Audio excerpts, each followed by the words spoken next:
করেন, আপনি মানিশ করেন, সমস্যা নাই। আপনারও দরকার আছে এটার ভিতরে।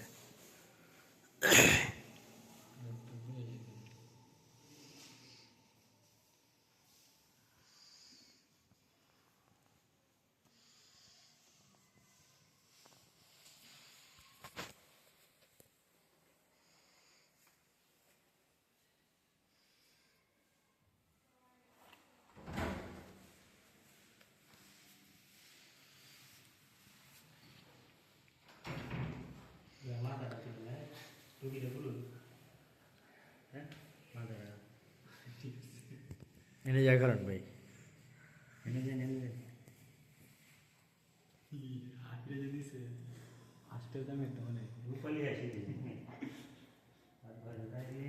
আমাদের আব্দুল ভাই এটার বানিশি কাজ করছে। যদি আপনাদের কাছে বানিশি কাজটা ভালো লাগে তাহলে আব্দুল ভাইয়ের সাথে যোগাযোগ করতে পারবেন। তার নাম্বার ভিডিওতে দেওয়া থাকবে, আপনারা ওনার সাথে যোগাযোগ করলে বানিশ করতে পারবেন। কি বলেন আব্দুল ভাই? ঠিক আছে।